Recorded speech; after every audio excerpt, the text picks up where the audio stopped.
Okey, disebabkan anak-anak aku suka mengekspresikan apa yang ada dalam kepala otak diorang tu dekat dinding rumah aku. Contohnya macam ni. So, aku dapatkan satu ini nama dia apa chalkboard, tapi dia bukan board. Dia jenis macam ni. Cantik tau. Korang roll down je dia punya benda ni. Lepas tu korang boleh tampal dekat dinding rumah. Dapat tak? Comel kan? So nanti diorang boleh tulis kat sini. Dia ada dua saiz. Satu yang saiz 120 cm kali 88, satu lagi saiz yang kecil sikit 90 kali 58, macam tu lebih kurang. Yang ni aku ambil saiz kecil je dulu. Kalau okey, kalau macam best, aku akan ambil saiz yang besar lagi lah. Benda ni pun sangat senang nak pasang. Mula-mula korang kena bersihkan dulu dinding rumah korang yang korang nak pasang benda tu.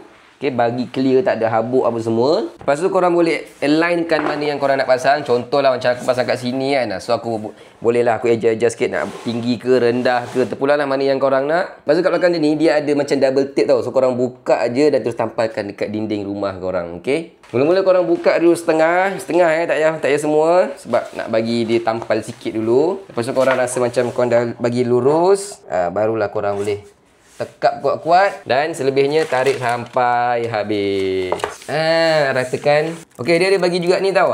Ni alfabet ABC apa semua ni. Dan yang bestnya alfabet ABC ni semua ni adalah magnet. Jadi kau boleh letakkan tu dan dia melekat. Tapi magnet dia taklah kuat sangat. Cuma dia bolehlah tampung untuk alfabet ABC yang korang boleh tanggalkan daripada tempat dia ni. Ada beberapa magnet benda bulat-bulat ni yang bermagnet, jadi kau boleh lekatkan dekat sini. Ada juga bekas ni, yang ni magnet juga, jadi kau boleh lekatkan kat sini dan dia melekat elok cantik je. Dia ada bagi juga 6 batang chalk dengan berlainan warna. So korang boleh ambil dan tulis, lepas tu letak kat sini supaya tak hilang. Kalau nak padam, boleh padam guna kain yang dia bagi ni. Nice kan? Magnet-magnet yang dia bagi ni kita boleh letakkan kat mana-mana sesuka hati kita. Jadi macam biasa, kalau nak dapatkan, link ada dekat bawah.